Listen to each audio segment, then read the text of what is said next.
नमस्कार, संघर्ष वृत्तवाहिनीमध्ये आपलं स्वागत। घेऊया ठाणे आणि आसपासच्या परिसरामधील घडणाऱ्या महत्त्वाच्या घडामोडींचा आढावा। ठाणे शहरातील मासुंदा तलाव परिसर आणि राममारुती रोड येथे यंदाही दिवाळी पहाट अनोख्या उत्साहात साजरी करण्यात आली। पहाटेच्या वातावरणात युवक युवतींचा जल्लोष, ढोल ताशांच्या गजरात, पारंपरिक वेशभूषेतील तरुणाईचा उत्सव आणि दिवाळीच्या स्वागताचा अनोखा सोहळा असा थाट पाहायला मिळाला। या ठिकाणी युवा सेना आणि शिवसेना यांच्या वतीने युवा जल्लोष 2025 या कार्यक्रमाचं आयोजन करण्यात आलं होतं। ठाण्यातील विविध भागातून आलेल्या शेकडो युवक युवतींनी उत्साहात नृत्य, गाणी आणि ढोलपथकांच्या तालावरती दिवाळी पहाट साजरी केली। परिसरातील रंगीबिरंगी प्रकाश योजना, संगीत आणि सणासुदीचे वातावरण निर्माण झालं होतं। या कार्यक्रमाला महाराष्ट्र राज्याचे उपमुख्यमंत्री एकनाथ शिंदे यांची विशेष उपस्थिती लाभली। त्यांनी ठाणेकर युवकांशी संवाद साधत दिवाळीच्या हार्दिक शुभेच्छा दिल्या। ठाण्याचा उत्साह, संस्कृती, ऐक्य हेच आपल्या शहराचे वैशिष्ट्य आहे। युवकांनी समाज घटक म्हणून सकारात्मक वाटचाल करत राहावी असं आवाहन त्यांनी यावेळी केले।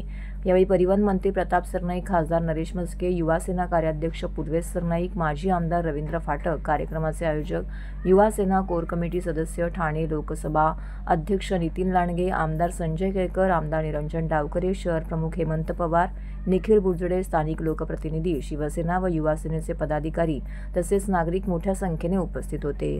संपूर्ण परिसरात शुभ दीपावली, जय महाराष्ट्र या घोषणांनी उत्सवाचा जल्लोष अधिक रंगतदार झाला। तसेच यावेळी मराठवाड्यात झालेल्या अतिवृष्टीमुळे शेतकऱ्यांच्या मुलांचे जे नुकसान झाले आहे त्यासाठी मदतीचा हात म्हणून यावेळी शैक्षणिक साहित्य वाटप करण्यात आले।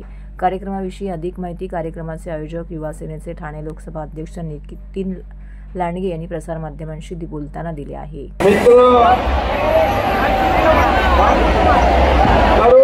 मैत्रिणी आणि सगळे ज्येष्ठ श्रेष्ठ सर्वांचं मनापासून स्वागत करतो। ही दिवाळी जोरात आहे ना, आनंद आहे, उत्साह आहे, जल्लोष आहे। नितीन लांडगे यांचं मनापासून मी अभिनंदन करतो। इथं तरुणाईसाठी इथं दिवाळी साजरी करतोय, पण मराठवाड्यात पूर परिस्थितीमध्ये स्वतः जाऊन तिथे लोकांना मदत करणारा नितीन लांडगे याचं मी मनापासून अभिनंदन करतो। शेतकऱ्यांना मदत घेऊन जाणे, त्यांच्या डोळ्यातले अश्रू पुसणे आणि या ठिकाणी त्यांची दिवाळी देखील साजरी करण्याचं काम शिवसेनेने केलं याचा मला सार्थ अभिमान आहे।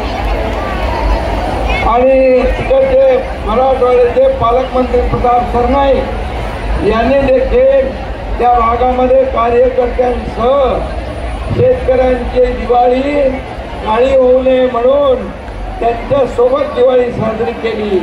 आणि तुम्हाला देखील सांगतो, इकडं आनंद आहे, जल्लोष आहे, उत्साह आहे आणि पूरग्रस्त भागामध्ये दुःखाचं सावट आहे आणि म्हणून त्यांच्या पाठीशी देखील शिवसेना उभी आहे।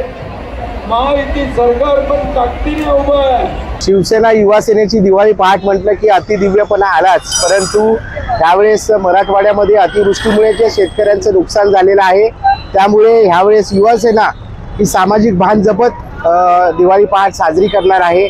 आदरणीय उपमुख्यमंत्री एकनाथजी शिंदे साहेब तसेच सरनाईक साहेब, खासदार नरेश म्हस्के साहेब यांच्या मार्फत ज्या शेतकऱ्यांच्या मुलांचं शैक्षणिक नुकसान झालेलं आहे त्यांना शैक्षणिक किट वाटून यंदाची दिवाळी पहाट आम्ही साजरी करणार आहोत। सर्व नागरिकांना आवाहन करण्यात येत आहे की सध्या डासांमार्फत पसरणाऱ्या डेंग्यू या आजाराचा प्रसार रोखण्यासाठी प्रत्येकाने पुढील प्रमाणे कार्यवाही करावी। डेंग्यू आजार एडिस इजिप्ती हा डास चावल्याने होतो। या डासांची पैदास साचलेल्या किंवा साचवलेल्या स्वच्छ पाण्यामध्ये होते। 8 दिवसांपेक्षा जास्त दिवस पाणी उघडे व साचून राहिल्यास त्यात डास अंडी घालतात। अंड्यांच्या अळ्या तयार होऊन पुढे डास तयार होतात। यासाठी आपल्या घरातील पाणी साठे, उदाहरणार्थ बॅरल्स, पिंपे, टाक्या, हौद, रांजणे इत्यादी दर आठवड्याला रिकामे करून घासून पुसून कोरडे करून पुन्हा भरावे। 1 दिवस कोरडा दिवस म्हणून पाळावा। पाणी साठ्यांना घट्ट झाकणे बसवावीत किंवा जुनी साडी, चादर, धोतर यांनी बांधून झाकून ठेवावीत म्हणजे डास त्यात जाऊन अंडी घालणार नाहीत. घराच्या गच्चीवर, आजूबाजूला, अंगणात कोठेही पाणी साचू देऊ नये. भंगार सामान उघड्यावर टाकू नये. उदाहरणार्थ टायर्स, प्लास्टिक सामान, कुंड्या, टाकाऊ वस्तू इत्यादी. अशा सामानात पावसाचे पाणी साठून त्यात डेंग्यूच्या डासांची पैदास होते. घरातील कूलर्स, फ्रीजच्या पाठीमागील ट्रे हे देखील वेळोवेळी कोरडे करावेत.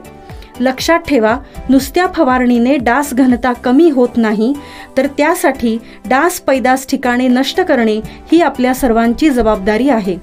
कोणताही ताप अंगावर न काढता जवळच्या शासकीय रुग्णालयात मोफत औषधोपचार घ्या. अशा प्रकारे नागरिकांनी सहकार्य केल्यास डेंग्यूचा प्रसार रोखणे सहज शक्य आहे.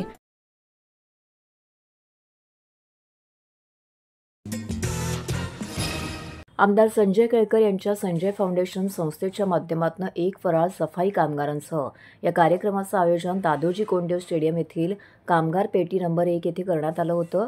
या कार्यक्रमाला आमदार संजय केळकर यांची उपस्थिती लाभली. कार्यक्रमाच्या आयोजनाचं यंदाचं 8वं वर्ष होतं. यावेळी आमदार केळकर यांनी सफाई कामगारांसह फराळाचा आस्वाद घेतला, कामगारांबरोबर संवाद केला आणि दीपावलीच्या व नूतन वर्षाच्या शुभेच्छा देखील दिल्या.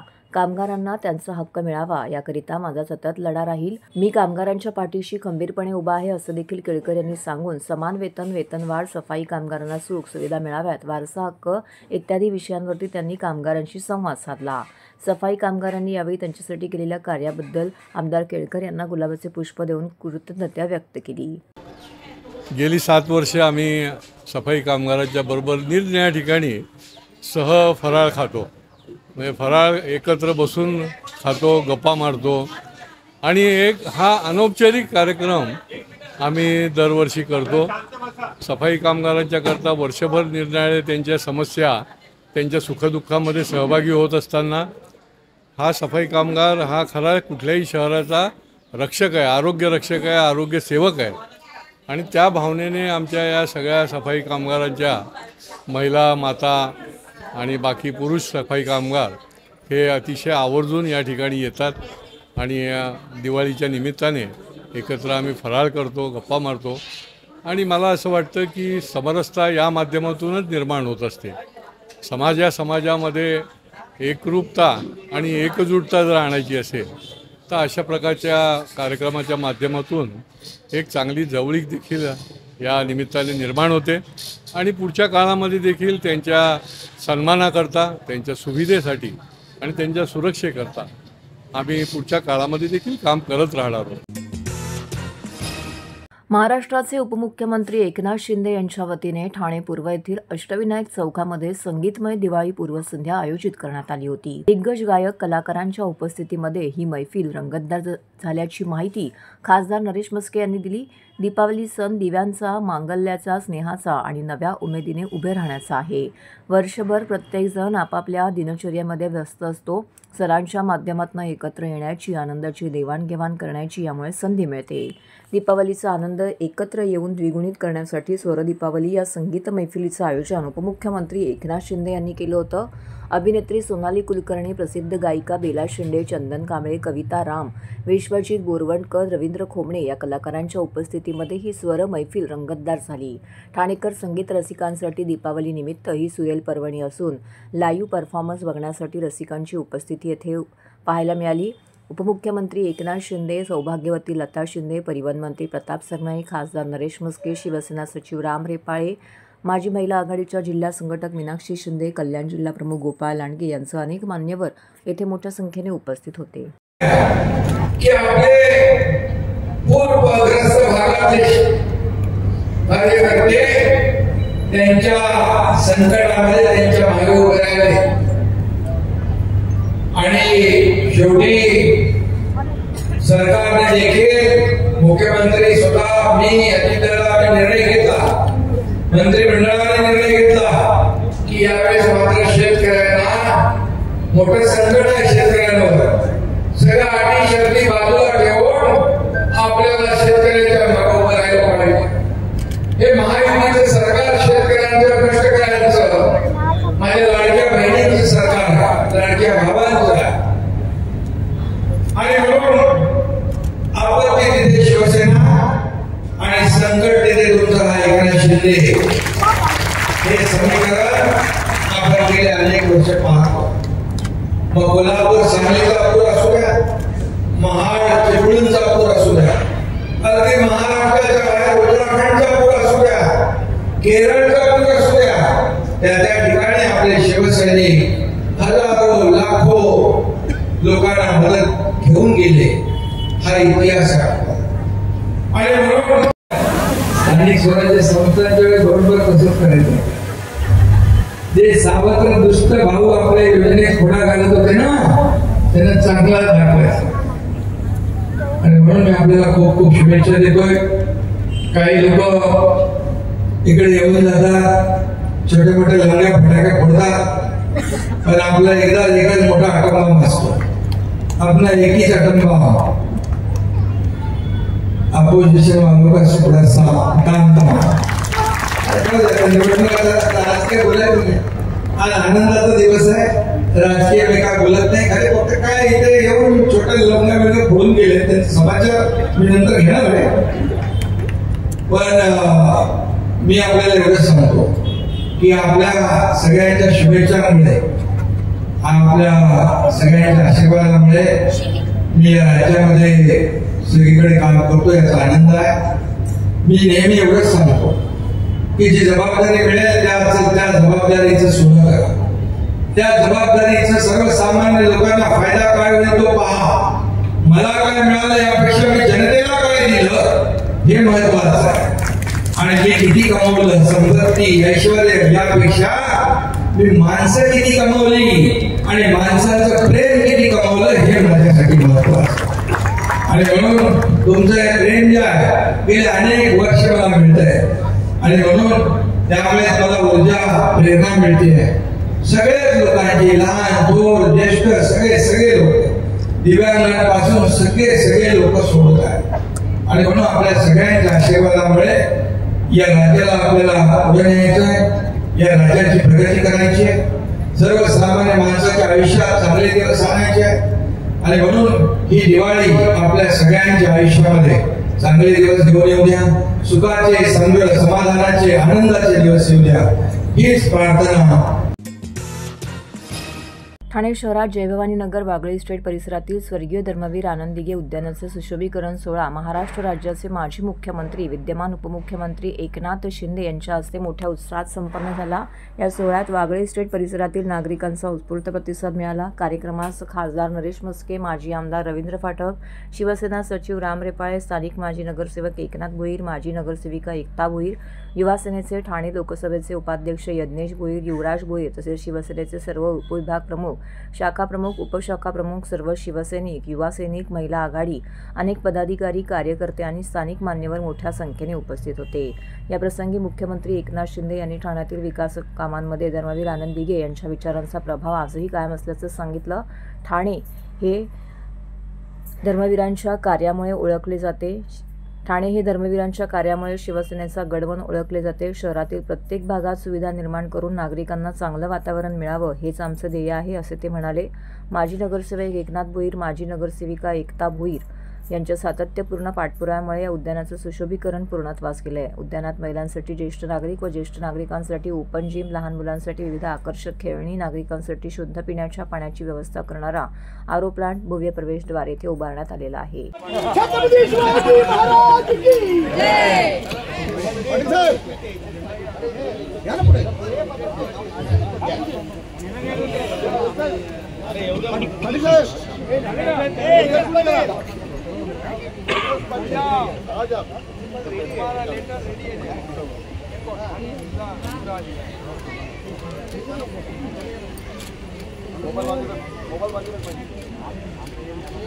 समोर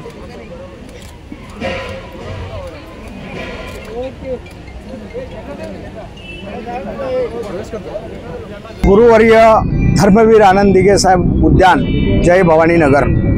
खरं तर हे उद्यान वंदनीय बाळासाहेब ठाकरे यांच्या पदस्पर्शाने पावन झालेलं उद्यान आहे. आणि गेले 25 वर्षापूर्वी या उद्यानाचं काम आम्ही केलं होतं आणि गुरुवर्य धर्मवीर आनंद दिघे साहेबांचं नाव या उद्यानाला दिलं होतं.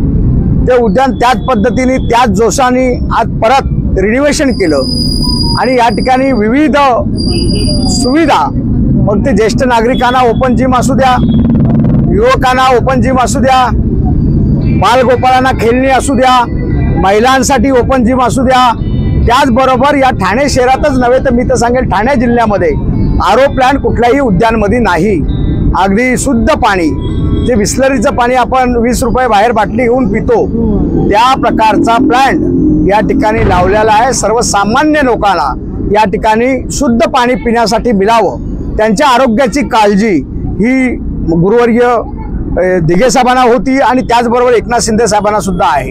त्यांनी मला आदेश दिला की एकनाथ असं काहीतरी चांगलं काम त्या उद्यानामध्ये कर, जेणेकरून सर्वसामान्य लोकांना त्याचा उपयोग होईल. कारण हा उद्यान एकमेव उद्यान असं आहे की हे स्लम मध्ये उद्यान आहे. या वागळेश्वर आमचा इंडस्ट्रीज एरिया आहे, या ठिकाणी डेव्हलपमेंट नाहीये, सगळे इंडस्ट्रीज आहेत, झोपडपट्टीमय आमचा सगळं विभाग आहे. किसन नगर सारखा मोठा एरिया आहे, त्या ठिकाणी बिल्डिंगी झालेल्या आहेत. त्यामुळे ओपन जागा नसल्यामुळे असं सुसज्ज उद्यान या वागळेश्वरमध्ये कुठेच नाहीये आणि हे एकमेव उद्यान हे सुसज्ज उद्यान असं बनवण्याचं काम एकनाथ शिंदे साहेबांच्या मार्गदर्शनाखाली त्यांच्या विशेष निधीमधून या ठिकाणी मी सातत्याने पाठपुरावा करून आणि या ठिकाणी हे केलेलं आहे. नागरिकांना आज दिवाळीसाठी मी ती गिफ्ट म्हणून शिंदे साहेबांनी आज दिलेली लोकार्पण सोहळा, कारण शिंदे साहेबांकडे जेव्हा उद्घाटनासाठी मी गेलो त्यावेळेला साहेबांनी सांगितलं, अरे दिवाळीमध्ये कर, आपण दिवाळीसाठी नागरिकांना गिफ्ट देऊया, मुलांना सुट्ट्या आहेत, तू जर चांगल्या खेळण्या लावलेल्या आहेत ती मुलं तिथे खेळतील. हे साहेबांचे बारीक विचार जे आहेत ते सर्वसामान्यांच्या प्रती जे विचार असतात ते साहेबांच्या मनामध्ये आहेत. म्हणूनच एकनाथ शिंदे साहेबांना ज्या ज्या ठिकाणी जातात त्या त्या ठिकाणी अतिशय मोठ्या प्रमाणात तुम्ही वाहता. सकाळपासून आज महिला, इथले नागरिक हजारोच्या संख्येने या ठिकाणी उपस्थित होते. आज दिवाळी आहे, प्रत्येकाच्या घरात दिवाळी आहे, त्यांच्याही घरात दिवाळी आहे, परंतु ते कुटुंबासोबत दिवाळी साजरी करण्यापेक्षा त्यांनी हा त्यांचा कुटुंब समजून सर्वसामान्य नागरिकांच्या ठिकाणी त्यांनी दिवाळी साजरी केलेली दिसते. मला आज 3:30 वाजले तरी साहेब घरी गेलेले नाहीये. म्हणजे हा एक लोकांप्रती असलेला प्रेम ते साहेबांच्या माध्यमातून या ठिकाणी बघायला मिळतोय आणि खरोखर आम्ही खरोखर भाग्यवान आहोत की त्यांच्या अशा नेत्याच्या हाताखाली आम्ही काम करतोय. त्यामुळे आम्हालाही त्याची ऊर्जा मिळते. साहेब जर एवढे काम करत असतील तर आम्हाला सुद्धा काम करण्याची ऊर्जा आहे ती मिळते. कारण गुरुवर्य धर्मवीर आनंद दिघे साहेबांपासून आम्ही ती ऊर्जा पूर्वी घेत होतो आणि तीच ऊर्जा आता आम्हाला शिंदे साहेबांपासून मिळते. शिवसेना विभाग समन्वयक युगंधर प्रतिष्ठानचे अध्यक्ष योगेश भोईर यांच्या पुढाकाराने संपूर्ण प्रभागामध्ये दिवाळीचं आयोजन करण्यात आलं होतं. शिवसेना ठाकरे पक्षाच्या ठाणे उपजिल्हा संघटिका महेश्वरी तरे, ठाणे शहर समन्वयक माजी नगरसेवक संजय तरे, विभाग प्रमुख मयूर पैलकर, उपविभाग प्रमुख मनोहर पाटील, उपविभाग प्रमुख सत्यवान कदम, आझाद नगर शाखा प्रमुख संतोष दंत, वृंदावन शाखा प्रमुख किशोर सुर्वे, वृंदावन सेवा संगम मंदिराचे अध्यक्ष व्ही.पी. रमण, जयकर मामा, विजय राघवन, वीर बजरंग मंडळाचे अध्यक्ष रमेश सनगरे, दीपक चव्हाण, विशाल बच्चाव, संतोष नांदगावकर, विकास भोईर, सागर काटकर, दीपांकर, मनोहर निकम तसेच शिवसेना उद्धव बाळासाहेब ठाकरे पक्षाचे सर्व पदाधिकारी, बंधू भगिनी, शिवसैनिक यावेळी मोठ्या संख्येने उपस्थित होते. यावेळी योगेश भोईर यांच्या वतीने सर्व ठाणेकर नागरिकांना दीपावलीच्या शुभेच्छा देखील देण्यात आल्या.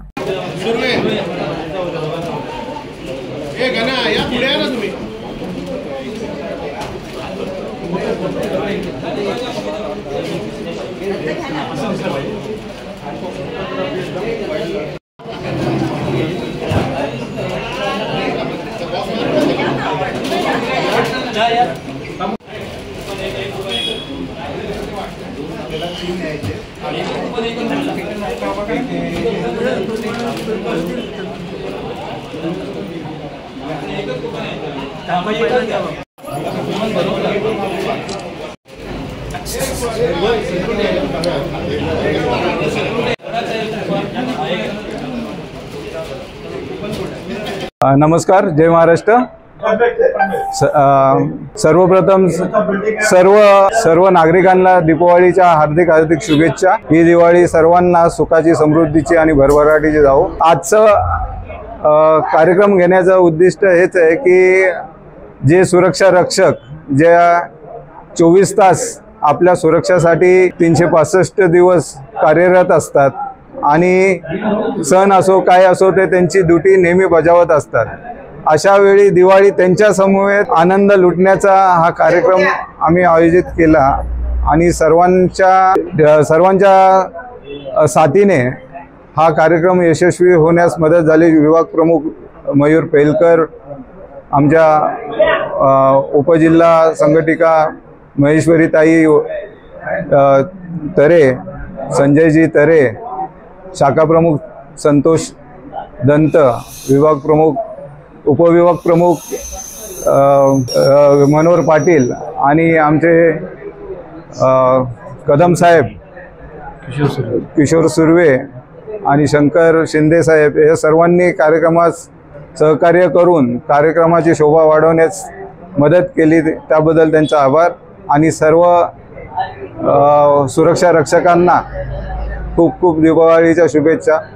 धन्यवाद. बंजारा समाजाला अनुसूचित जमातीचे आरक्षण देण्यात यावे या मागणीसाठी येत्या 9 नोव्हेंबर 2025 रोजी बंजारा समाजाच्या वतीने शिवाजी पार्कवर विशाल मोर्चा धडकणार आहे. या मोर्चामध्ये मुख्यमंत्री वसंतराव नाईक यांचे चिरंजीव निरंजन नाईक हे देखील सहभागी होणार आहेत, अशी माहिती हरुभाऊ राठोड यांनी पत्रकार परिषदेमध्ये दिली आहे.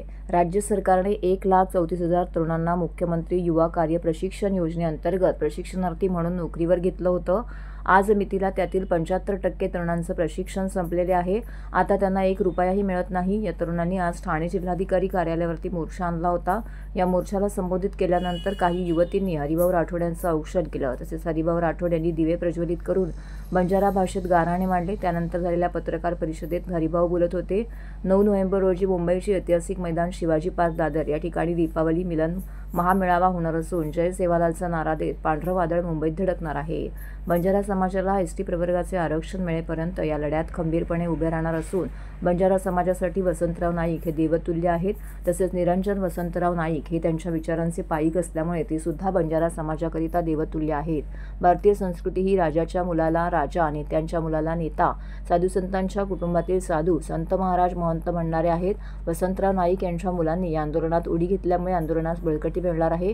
या आंदोलनास निरंजन नाईक हे संबोधित करणार असून हे आंदोलन केवळ महाराष्ट्रापुरते न थांबता दिल्लीचा तख्तापर्यंत आम्ही घेऊन जाणार असल्याचे आंदोलनाचे मार्गदर्शक नेते माजी खासदार हरिभाऊ राठोड यांनी सांगितले. नाही, दिवाळीपूर्वी जो 17 तारखेचा मोर्चा होता तर काही लोकांचं म्हणणं होतं की 17-18 दिवाळी लगेच, त्याच्यामुळे ते अडचणीचं वाटत होतं लोकांना. दिवाळीच्या नंतर तुम्ही घ्या असं त्यांनी विनंती केली होती. तर आज काल आम्ही बैठक घेऊन ठरवलं आहे की आता 9 नोव्हेंबरला त्याच ठिकाणी म्हणजे शिवाजी पार्क दादर याच ठिकाणी 9 नोव्हेंबरला आता हा जो एल्गार मोर्चा म्हणा, याला मेळावा म्हणा, त्या ठिकाणी होणार आहे. आणि विशेषतः त्या ठिकाणी आणखी एक गोष्ट की वसंतराव नाईक यांचे चिरंजीव निरंजन नाईक हे कधी राजकारणात नाही, कुठल्या पक्षात नाही आहे, पण त्यांनी हे जे टी व्हीवर बघून त्यांनाही असं वाटलं की माझ्या वडिलांचं अधुरं स्वप्न आहे आरक्षणाचं, तर तेच त्यांच्या माध्यमातून सुटावं म्हणून ते आता त्यांनी सुद्धा या आंदोलनामध्ये उडी घेतली आहे. आणि त्यांनी जाहीर म्हणजे सक्रिय पाठिंबा दर्शवला आम्हाला. आणि ते म्हणाले की मी 9 तारखेला सुद्धा आपल्या शिवाजी पार्कवर येऊन आपल्या संबोधित करेल. तर ही फार मोठी अचिव्हमेंट आमच्यासाठी आहे. कारण वसंतराव नाईकांना आमचा समाज देवतुल्य मानतो, जरी मुख्यमंत्री असले तरी म्हणजे त्यांना देवतुल्यच मानतो. आणि कसं आहे, आपल्या संस्कृती, आपली भारतीय संस्कृती, राजाच्या मुलाला राजा आणि संतांच्या मुलाला आणि अशी एक पद्धत आहे. तसं ते देवतुल्य आहेत. आमच्यासाठी निरंजन नाईक हे पण देवतुल्यच आहे. आणि त्याचा स्वभाव फार प्रेमळ आणि कधी तुम्हाला ऐकायलाही मिळालं नसेल. मुख्यमंत्र्याचे चिरंजीव असताना सुद्धा अशी एकमेव व्यक्ती आहे की कधी राजकारणात नाही, पिक्चरमध्ये नाही, कधी मीडियामध्ये नाही. तर ही आमच्यासाठी आनंदाची गोष्ट आहे की आमचं जे आंदोलन आहे पुढे नेण्यासाठी, आणि आम्हाला आता हे आंदोलन पुढे दिल्लीपर्यंत न्यायचे आहे. कारण बंजारा समाज फार मोठा आहे. मी नेहमी सांगतो, जेव्हा आता नवीन अभ्यास उत्पन्न झाला आहे की आपण जे म्हणतो की हिंदू समाज आहे, हिंदूमध्ये किती 5-6,500 जाती आहेत हिंदूमध्ये. तर हिंदूमध्ये विदिन द हिंदू एक कम्युनिटी जर तुम्ही धरली तर आमची कम्युनिटी सगळ्यात जास्त आहे. 13.5 कोटी बंजारा समाज आहे. आणि देशामध्ये ज्या भाषा बोलल्या जातात म्हणजे जास्तीत जास्त भाषा हिंदी बोलल्या जाते. आणि हिंदी नंतर कुठली भाषा बोलत असते तर आमचा बंजारा समाज भाषा बोलतो. कारण आम्ही तामिळनाडू, कर्नाटक, आंध्र, पंजाब, हरियाणा, दिल्ली कुठेही जा तुम्ही, एवढंच नाही फॉरेनमध्ये सुद्धा, म्हणजे अमेरिकेत जर गेला तर आमची भाषा तीच, कॅनडामध्ये गेला तर तीच भाषा आहे, बंजारा भाषा. म्हणून युनिक एक वेगळं काहीतरी, कल्चर तर वेगळं आहेच, पण भाषेच्या बाबतीत आणि संख्येच्या बाबतीत हिंदू म्हणून आपण जर गणना केली तर फार मोठा समाज आहे आमचा समाज. तुम्ही आता मोर्चे बघितले असतील, तुम्ही ते दाखवत नाही, पूर्ण दाखवत नाही, वरचं फ्रंटच दाखवतात. ते मोर्चे जर पूर्ण दाखवले तर आपल्या लक्षात येईल की मराठा समाजापेक्षाही मोठे मोर्चे निघत आहे. आता जे आपल्या मुंबईला शिवाजी पार्कवर होईल, शिवाजी पार्कवर शायद कुणाचीच एवढी मिटिंग झाली नसेल. ओव्हरफ्लो सगळीकडे, ते उभं राहायलाही जागा मिळणार नाही, एवढे लोक येतील शिवाजी पार्कमध्ये. तर हे होतं संघर्ष वृत्तवाहिनीचं आजचं बातमीपत्र. उद्या पुन्हा भेटू याच वेळी याच ठिकाणी ताज्या घडामोडींसह. तोपर्यंत नमस्कार.